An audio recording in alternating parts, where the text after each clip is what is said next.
You are listening to the Ready PDM Network. Are you ready?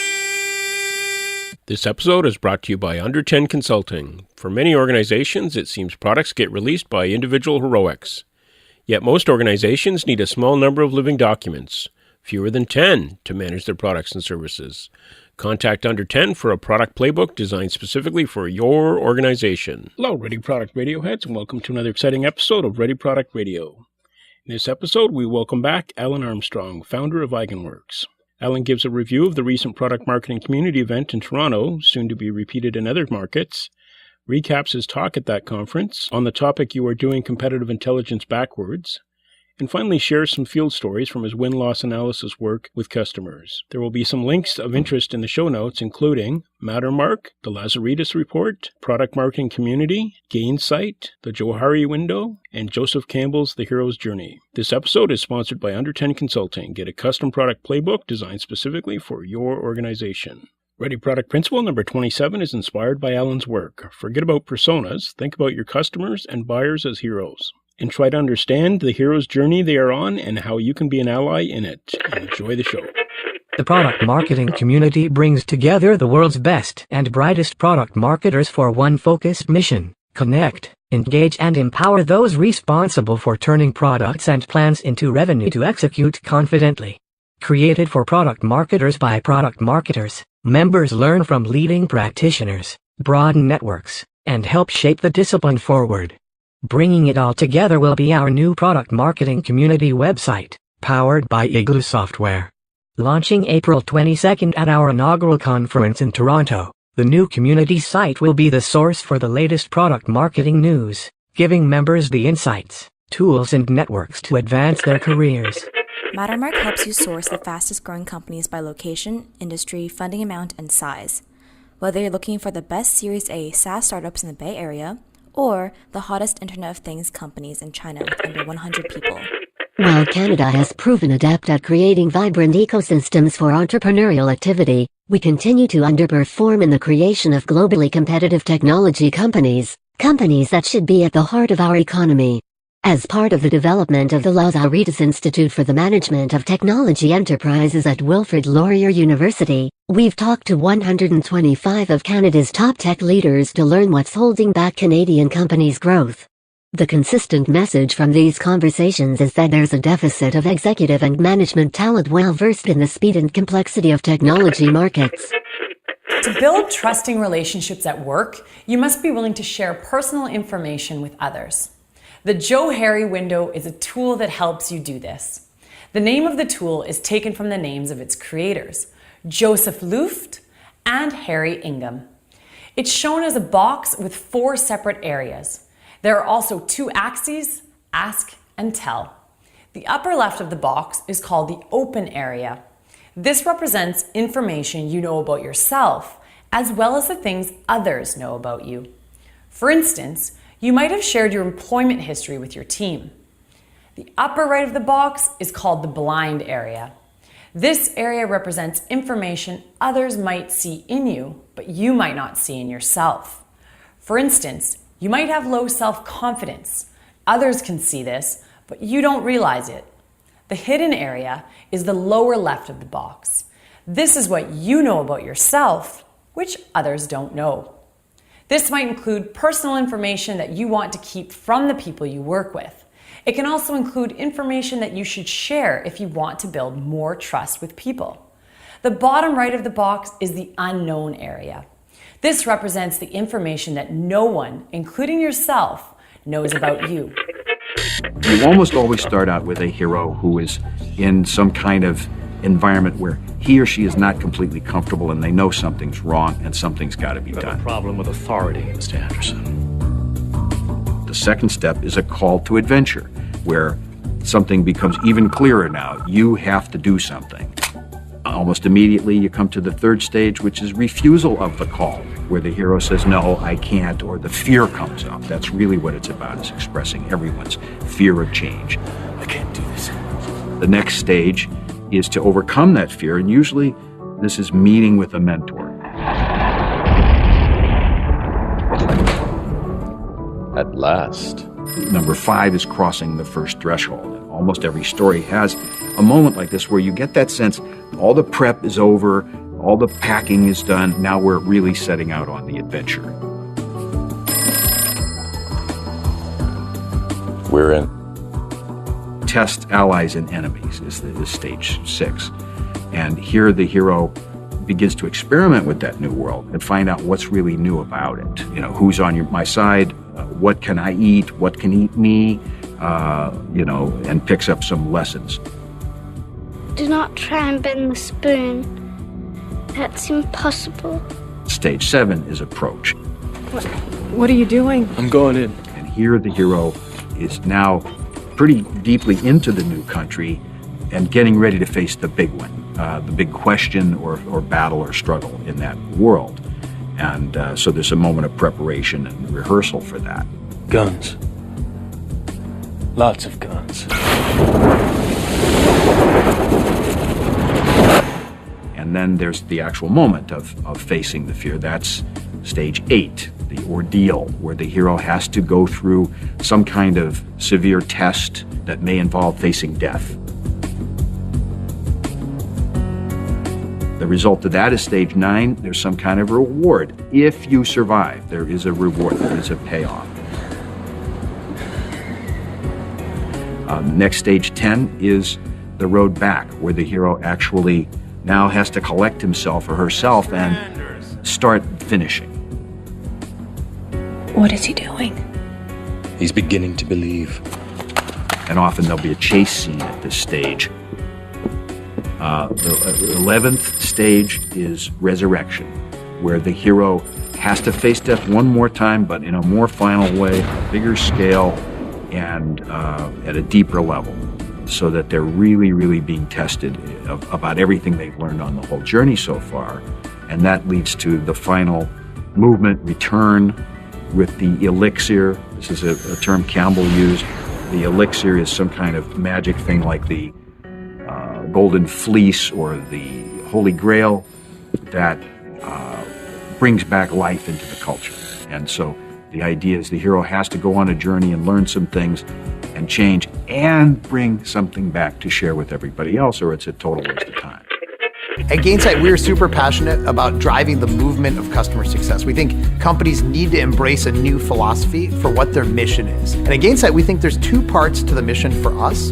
Number 1 is help companies be great at customer success by learning from each other. We've created the world's largest community around customer success. We have the world's biggest conference around customer success called Pulse. We have an online university. We have a career fair. We have a job board. We want to help the industry be successful in this new profession.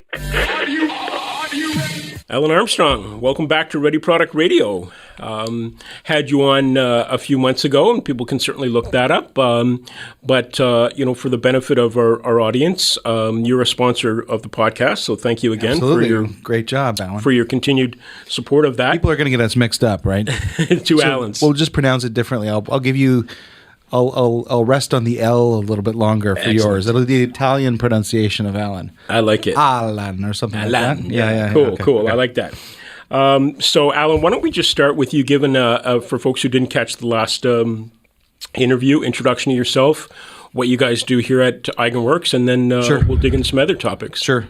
Well, we do win-loss analysis and churn analysis, a little bit of churn being related to customer success, which is particularly important in the SaaS world, of course, and the world of the subscription economy. So those are the 2 things that we do. We also do something called stuck deal facilitation. Yeah, I like that. Where we look inside deals that showed a lot of potential but didn't close for one reason or another. And we've been able in some cases to help unstick those deals. Nice. But the majority of times it's about gaining insights so that you can have more chance of getting it over the goal line next time around. Mm-hmm. So we do that, for a variety of kinds of companies. We talk about our tagline is nail it, then scale it. Yeah, right on the sign outside. Yeah, that's right. I read it when I came in. That's right. And so we talk about working with nail it customers, scale it customers, and what we call defend it customers. Nail it is usually Series A, sometimes Series B, but usually it's sort of a pre-Series B startup. And recently we've introduced some packages for those customers who, those sort of Series A companies who every dollar they spend matters to them, right? It has to have really direct payback. And so, we've really created more targeted offerings for Series A. We have a lot of fun working with that nail it phase. It's a very interesting, especially for a product team like ours. We really love getting into the details of the customer stories there, and the market needs and the market problems. And then scale it customers, that's usually Series B or B plus or C sort of thing, and that's companies that have achieved product market fit and are scaling up, but are usually these days the competition is intense. Intense, and every time you check, there's another competitor popping up with something either related or similar. And the other thing is, it's not just direct competitors; it's the vast array of companies that are starting up. This is an interesting thing. I don't know if you've checked out Mattermark. No. It's a cool website, and they have a really great graphic. We can post it maybe with your podcast. Yeah, for Here, sure.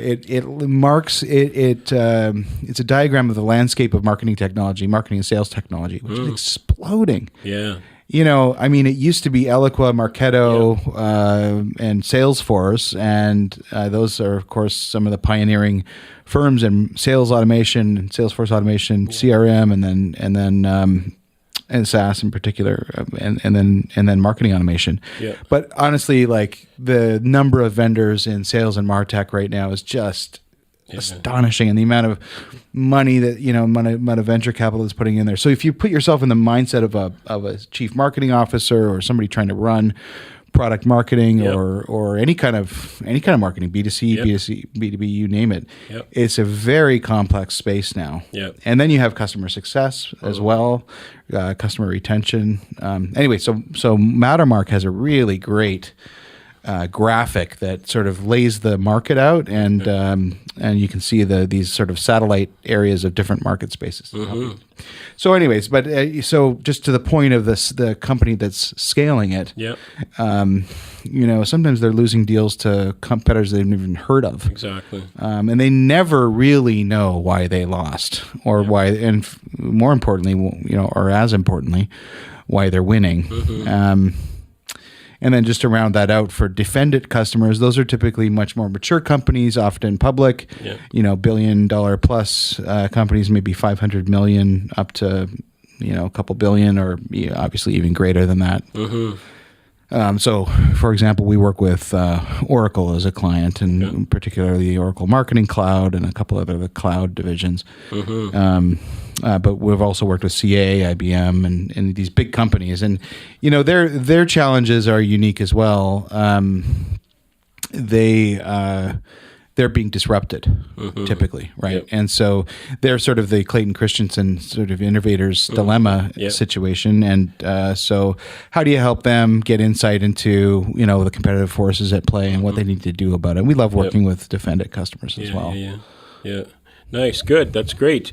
So Alan, what I thought we'd cover today, listeners to the podcast will know I usually try to pick 3 topics. Seems to be about the right length. We recently had an event here that I believe Eigenworks was a sponsor of, and you presented at. That's right. Called Product Marketing Community. And I think if I remember talking to the organizer, it's the first of many that we'll be holding. Rowan, across North America at least. So I thought we'd talk about that first, get an idea of what you thought about that event. Second, I'd like to hear in a little more detail what it was that you were talking about at the event. Sure. If we can get a summary of that. And then third, always love to just hear your road stories, I call them, right? Because I know you're out there talking to a lot of interesting companies. Don't obviously share any secrets. Change the names to protect the guilty. But if you just to wrap up, if you can share a couple recent stories, customer challenges, things that are happening for you guys out in the field. That sound cool? Yeah, it sounds great. Good.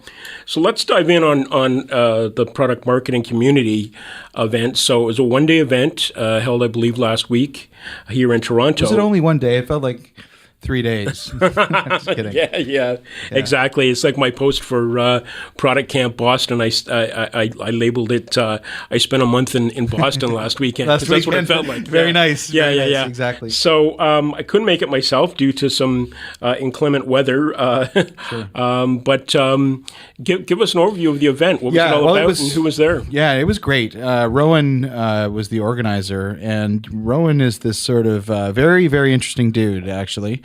He kind of got in touch with us via Pragmatic Marketing. I guess he's done some work with them, and so have we. And of course, everyone knows Pragmatic. And Rebecca over at Pragmatic connected us, and he wanted to create this product marketing community. And I don't know if you saw this very recent Lazaridis report. We can point to it on our post here. Yeah. So the Lazaridis Institute, of course, out of Waterloo, just talked about Canada and how Canada, the thing holding Canada back as far as high tech goes is sales and marketing expertise, and particularly product marketing. We have very strong technical expertise in engineering, and of course, this story is not new. I think that was true, in the Nortel days, and perhaps. Could have saved Nortel. But also, when you and I were starting to get involved in product management in the 90s and 2000s in Toronto, and in fact, that was really the impetus that led Paul Chen and I to create the TPMA, with which you are intimately familiar. Yes. But Rowan has done a really great thing here, and he noticed the need for this, and I have to be honest. He contacted me. He doesn't seem to have a LinkedIn profile. He's like Spider-Man of product management. It's amazing he doesn't have a LinkedIn profile. Batman, I think, maybe. I'm not sure which superhero he is, but he's a superhero for sure. Yeah. He pulled off this event with, I think we had 250 people there, and lots of really good names of speakers there. I was very honored to be invited and to share what I had to share. Some great discussions. I met some investors. I met some folks at Communitech. Nice. Saw Bill Smith from Communitech out there, and just a great discussion, and some very substantial companies there. Companies at all those stages that I talked about earlier, nailing it, scaling it, and defending it. They were all there in force. There's some really interesting companies popping up in Toronto, and maybe I'm just becoming more aware of them. Intellex was there. There are a couple others that I'm blanking on right now, but real good stuff. Yeah. So in terms of the agenda and the topics, obviously folks can look that up online. Sure. But was it really focused on product marketing as opposed to product management? Okay. So I that's a great question. Okay. That's a great question. So three of the sort of anchors in the morning were John Gottrell from Pragmatic, and he was great. He was great. And the other guys from Serious Decisions. Yeah, Jeff Lash. Jeff was there. Jeff. Yeah, we've always known. We've known Jeff for a long time. Good product virtually, but I had never actually met him in person until that day, and that was great. Great to meet him. And then CEB also was there, and they had this session at the beginning of the day. And of course, the whole session was like, how do we define what we do? Right? And the old terms of inbound versus outbound, and what's the best way to draw the lines? I don't know. I'm sort of tired of that whole discussion, to be honest with you. I don't know. It's just all of a thing, I guess when I was a product manager, I always, I don't know what it is. I always wanted to gravitate to the part of the business that I felt had the biggest problem to solve or the biggest opportunity to unlock.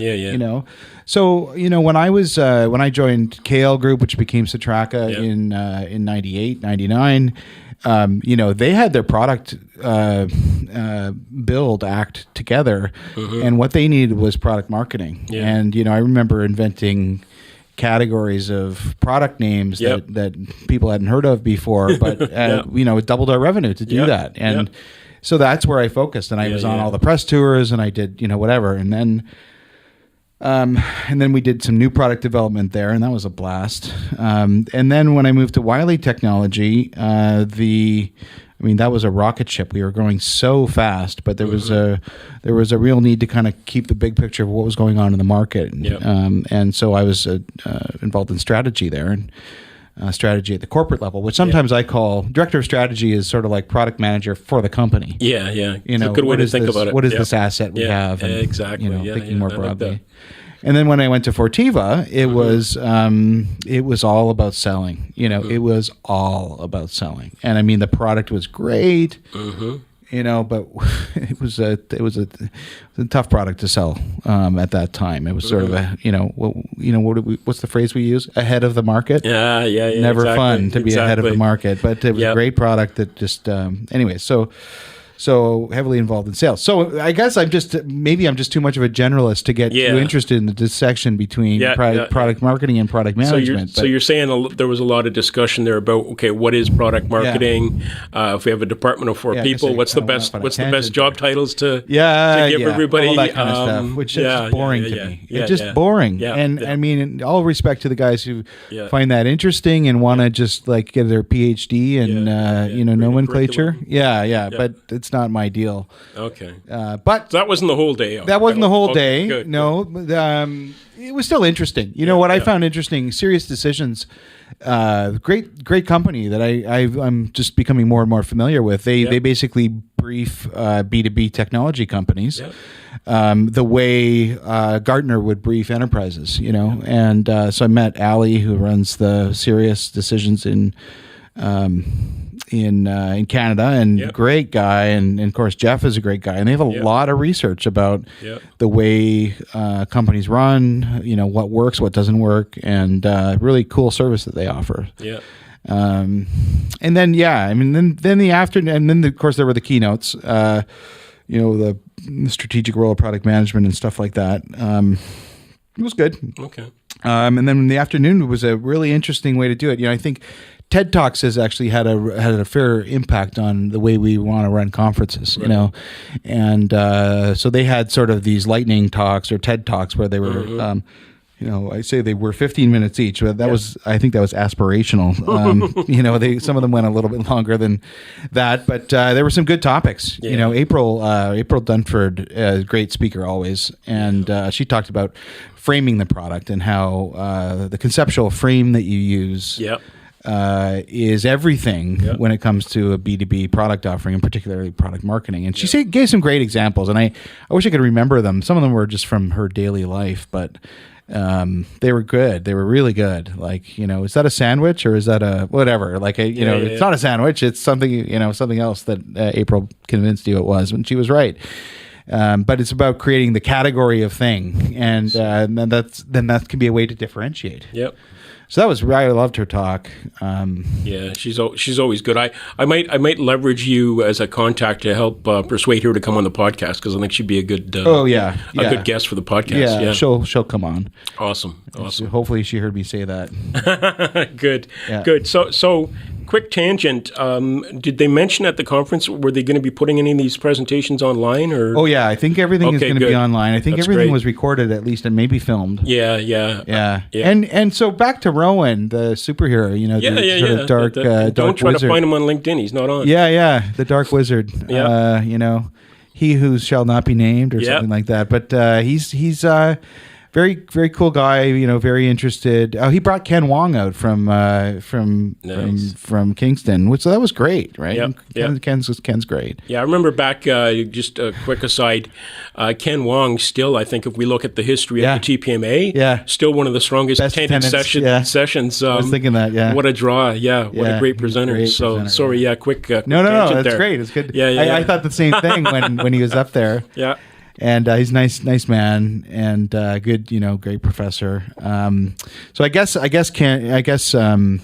got his MBA, and Ken was one of his mentors. So he managed to get him out there. Nice. But Rowan's got this idea, and I guess Rowan does product marketing consulting, sort of long stay.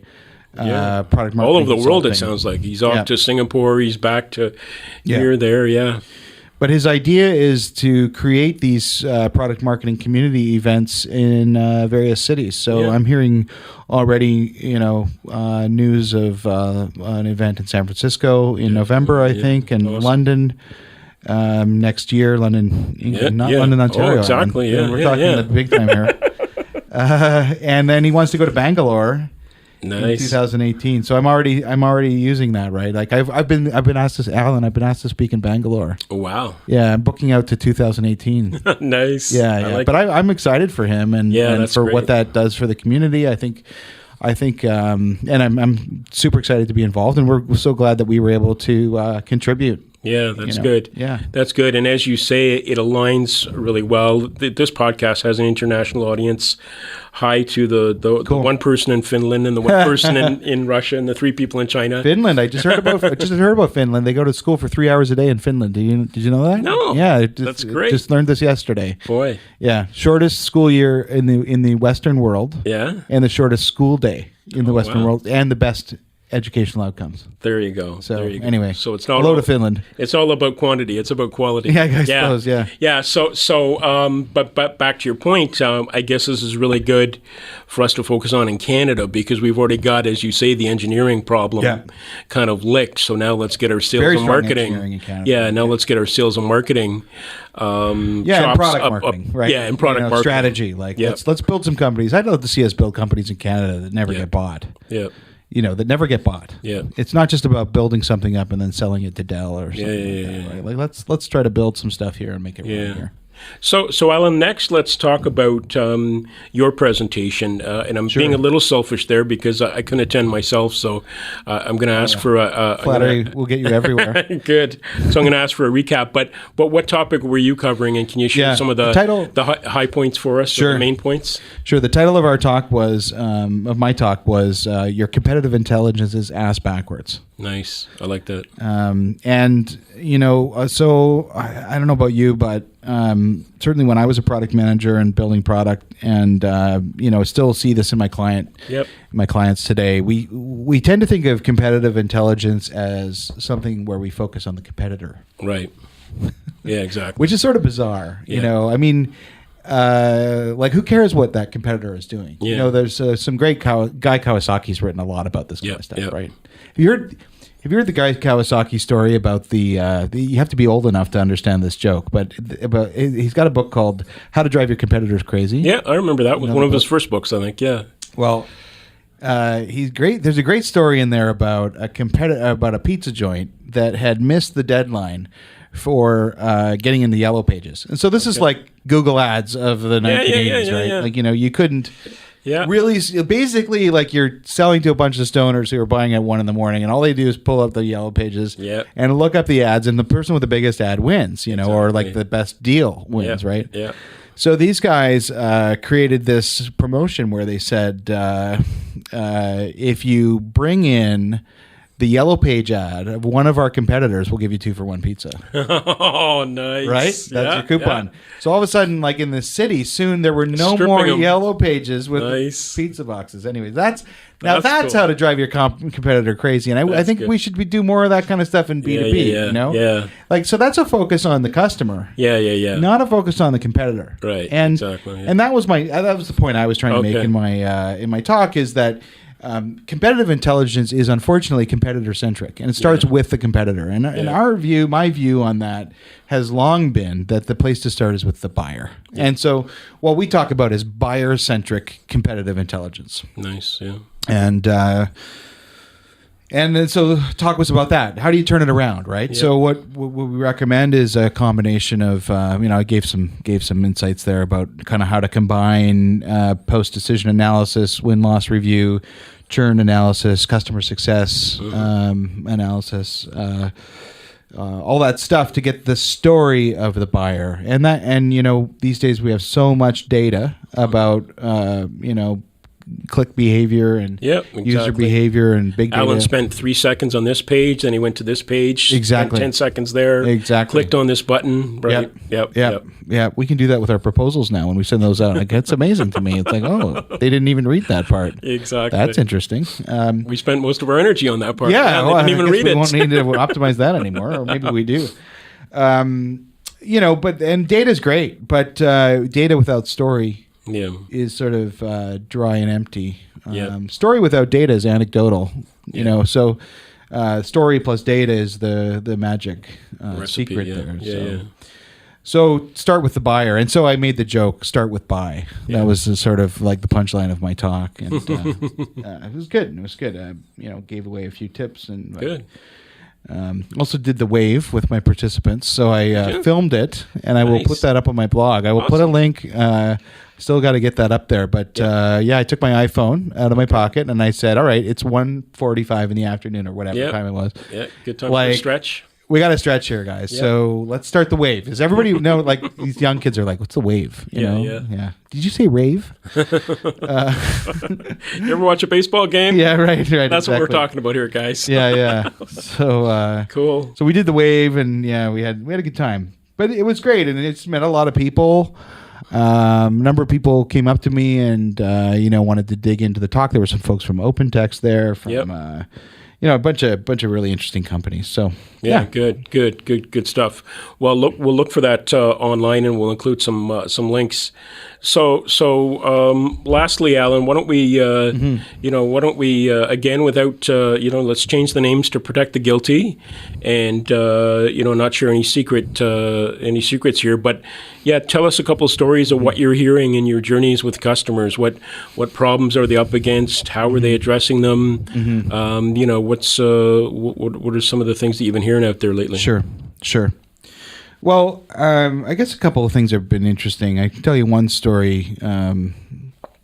The overarching theme that's kind of emerging for me right now is that is that of customer success and churn and the importance of retention, customer retention, and especially in the SaaS model. It's crazy because it's monthly. You're on a monthly cycle instead of a 5-year contract renewal. Where you can ignore your customer for 4 years. Right, which is so good for everybody, right?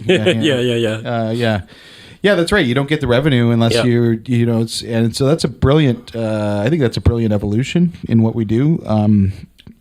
I think more companies should honor it by not going for like the 3-year minimum contract, because a lot of the SaaS companies are still trying to ask for those 1 to 2 year minimums, and a lot of SaaS old habits die hard. Well, and also SaaS is not cheap to operate, right? Because you're running software as a service. A lot of the SaaS organizations, SaaS companies say that time to profitability is something like between 11 and 13 months. So if you lose a customer before 11 months, you've lost money on that customer. Never mind only made a little bit of money. You've actually lost money on that customer.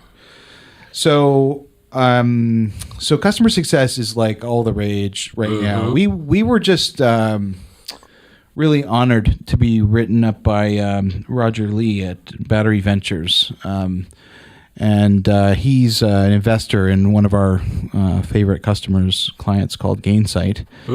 And big investor. They just got a big round, $50 million round. They got it at just the right time. It was just absolutely brilliant raise, just before the big devaluation in January. But anyway, Roger describes, the importance of getting insights into like what's going on with customer retention and customer churn, and getting the story behind that. So when our listeners here are thinking about customer success, one of the core aspects of customer success is the idea of a health score. Okay, so how do we determine which of our customers have a green light versus a red light or an orange light, and why? And so there are, of course, products out there to help you measure those things, and you can build some stuff into Salesforce. But if you want to get serious about it, you go with a Gainsight. They have the competitors as well, of course. So you have to construct this health score. Well, then you have to decide what is it that makes a healthy customer. And so one of the things I've been really interested in lately is looking into those areas where those situations where the lights were all green. We thought this customer was healthy, Yeah. and then they churn. Yeah. They cancel. Yeah. So what the hell? Lights turned what the off, hell yeah. happened? Yeah. And so we've been helping companies, dig into that. That's a really cool one. Mm-hmm. It's all these sort of surprises, right, that I find interesting. Like when like the story we tell ourselves. Yeah. Is that people buy us because of this, but when we actually start talking to them, boy, it gets more complicated. It gets more interesting. Yeah. So those are the things that I'm kind of looking at right now. Another really interesting one we did fairly recently for a different customer, where they were just so sure that this they won this big massive deal against a competitor, and Yep. It was this hard-fought competitive battle, and like the story they told themselves inside the building was that this was a slam dunk for them. Like, yeah, okay, there was competitor, we had to do whatever RFP, blah blah. But we wired that RFP for ourselves, and we were in there like we were doing our sales job. Well, the win analysis was like they won by a hair's breadth, And so we learned all of these things about, we weren't sure, and who did we have to convince, and one thing we do is monitor how many people actually read the story behind the win-loss interviews that we do. So we track, opens on emails that include or web pages that include a win-loss review, right? And this is a company with 175 people or something, and 250 people opened this, So it went to their board members, and it went to, I don't know, or got open on multiple devices probably. And it's great. It's always great to see the lights coming on for people. Here's another thing I really love lately. Sometimes I've gotten so old that the models that were interesting when we were young are new again now. Yeah. We can pretend that we're. It's like when you take those clothes out that have been in the closet for 20 years and they're all of in a style sudden again. current. Yeah. So there's an older framework called the Johari window. Which has been used a lot in professional development, coaching, personal development. It talks about blind spots. People should Google it, and I'm gonna write about this too. Yep. You keeping notes here? We gotta post. Yeah. I'll make some notes afterwards. Yeah. But Johari Window talks about blind spots and hidden material, and then shared story, shared understanding, and then it talks about unknowns, and you always get into that sort of unknown, the Donald Rumsfeld unknown. Yeah, known unknowns and unknown unknowns. Yeah. Known knowns and unknown knowns. Speak, right? Yeah, that's awesome. right. So great. So we use this model now in our work with our customers, and I've sort of reworked the Johari window. Okay. And what we say is that there is the story that we tell ourselves about ourselves, and then there is the denied truth. Right.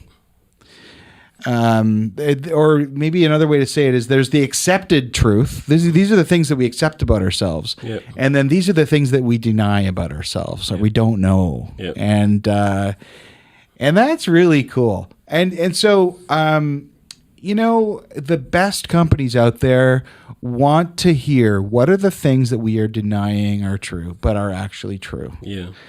Because I feel like we've all learned a lot about Buddhism in the last 20 years or something like that, right? But it's sort of the Buddhist approach of it is what it is. Reality, yeah. I just want to understand the reality. Reality is neutral, and then once I know the reality, then I can actually take action and make a difference. So that's one thing, is just like removing those blind spots, or being able to, in a safe way, acknowledge truths that we don't accept, that we deny. Yeah. Then the other thing is kind of thing we learn is things that are true about us and things that are not true about us. And there may be perceptions that people have out there about you that aren't true about you. Sure. Or they may not know things about you. Yep. And so it's through selective self-disclosure that you start to become a more authentic person in the world. Right. And so now in the product world, in the corporate world, we talk about that as the as the incorrect market perceptions that can be corrected by marketing communications and better sales communications, all that good stuff. So I wish I could draw this out for you, and sometimes we'll do it on a whiteboard or something. But it's like, so if you expand that window, we've coined this term that you're expanding the envelope of authenticity. Nice. I think that's what each person wants, to live in a larger envelope. And that's trademark, by the way. So don't anybody think about stealing that one. That's right. I like that. That's good. Yeah, the envelope of authenticity. Got a nice ring. It's more and more. It's just important, right? Like, people don't want to be bullshitted. They just don't, and they can smell it a mile away. I interview hundreds and hundreds and hundreds of people, and have over the last 10 years, and they see right through it, and they want to know that you are authentic. They don't mind if you're aggressive. Yep. They don't mind if you want their business or you tell them that. In fact, they expect that. But what they cannot stand, or they will not stand, is dishonesty and inauthenticity, and that sucks. Yeah. And so, anyway, that's a new kind of an old tool that's new again for us. Yeah. I like that though, because it circles back to the product marketing and sales and getting aligned on the communication piece. That's good. Awesome, cool. So any other current stories that come to mind, Alan? Once you get me started, right? And it's like wind them up and exactly. Let me check on our time here. I think we got time for one more quick one. If you got another little anecdote. Sure. Yeah. Sorry, anecdote is story without data. That's right. Well, let's pick up on that theme of story. Because that's a big one, And when I started this business, we were just doing interviews. But there's something unique about the way we do the interviews, and it took me like 8 years or something of doing them to having other people do them and myself doing a lot of them to realize that there's a method to the madness, the way we do this thing. And so one thing I've realized that we do when we're interviewing, I think this is something that everybody should do, and I'm developing some tools that I'm going to give away to help people with this. But it's the idea of the buyer or the customer being on not just a journey, because we all talk about journey mapping and all that stuff. Yep. But actually being on the hero's journey. Yep. So maybe we talked about Joseph Campbell last time. We did. I was quite impressed to see you and I have that in common. We're both huge fans of Joseph Campbell. Yeah. Well, we got one of his DVD. Unfortunately, the professor died about 30 years ago, but we have a couple. We just got a bunch of his DVDs we're giving to friends, so I'll give you a copy. Awesome. The old. Because I've still got the 3 VHS set from the PBS, but I've got nothing to play it on. Yeah. Well, same thing with the DVD. Pretty soon with the DVD. Yeah, that's right. You buy a new laptop. It's like, where do I put the DVD? Go to the Apple store to buy a DVD player. Yeah. Sheesh. That'd be great. Yeah. Ridiculous. Yeah. Anyways, I'll give you a copy of that. Yeah. But So in mapping the hero's journey, Joseph Campbell was really looking at all of the comparative mythology and stories across the entire world over centuries and millennia, and boiling it down to a cycle called the hero's journey. Right. And so we've actually looked at that and said that most of the people who are interacting with us so if I'm a product builder and a product seller, I am interacting with a bunch of people who are product users, product customers, potential customers, clients, etc. Those people are on a journey, and their journey has elements and aspects of heroism in it. Yeah.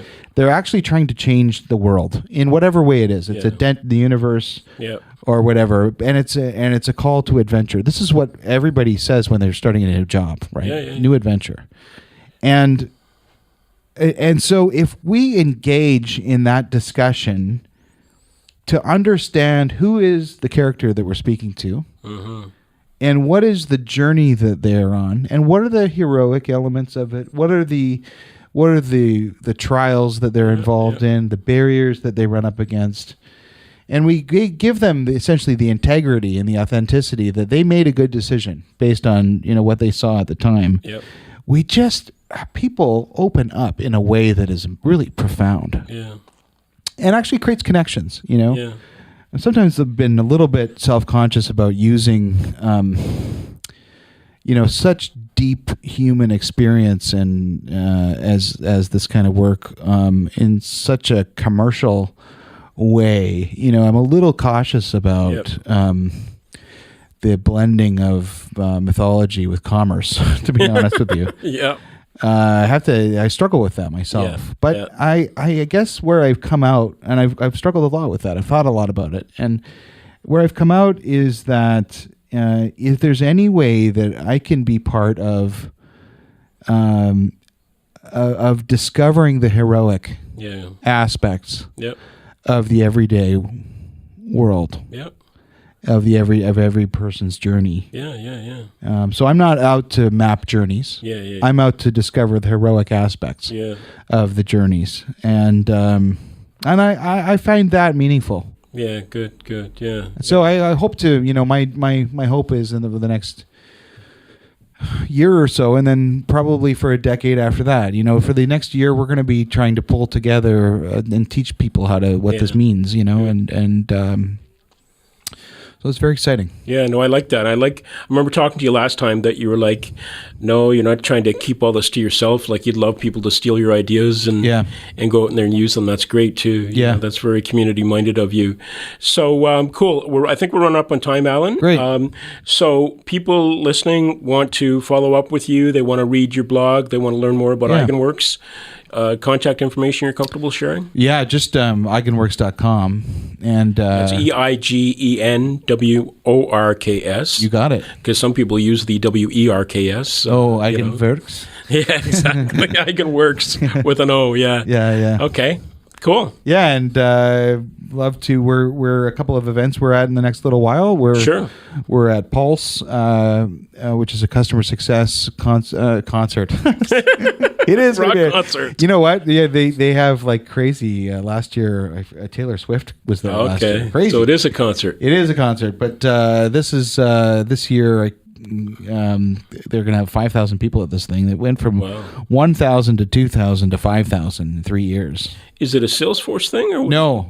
It's hosted by Gainsight. Okay, but it's it's an industry. Okay, it's an industry conference. Yeah, it's gonna be awesome, and so I'm really excited about that. We're gonna have a kiosk down there. So any of your listeners in the Bay Area, come out to Oakland. There's going to be a little bit of community service involved in the. That's good. That is just so you know, I know I share some stats with you. Yeah, but far and away our largest audience is in the Bay Area, generally speaking. So yeah. Well, come on out to Oakland in a couple weeks. I think it's the 12th to the 15th, something like that. And if you just Google Pulse Customer Success 2016, you'll find that conference. Nice. And then we'll be speaking also. I'll be up in a resort in Muskoka speaking for the Ace Tech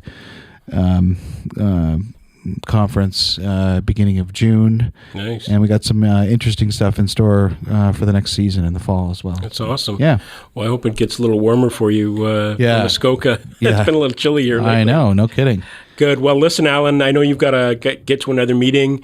Thank you again. Thanks for your continued support of the podcast. Thanks for coming on as a guest. I will review this and put together the Cole's notes of the links that we want to share. Okay, and then just fire you out a note because I think there's a lot in the links and the pictures and whatnot to what you're talking about. Right on. So right back at you, Alan. I think you've done a great job with this podcast, and I known you for a long time, and so I knew you would do a good job. But I know how much work it is to do this kind of work, and you came on site here to be in person, which is way better to get the quality. Yeah, exactly. That's really great. So congratulations and thanks for your efforts. Thanks, Ellen. Tuesday, what do you want to do tonight? The same thing we do every night, Pinky. Try to take over the world. You're still here? It's over. Go home. Go.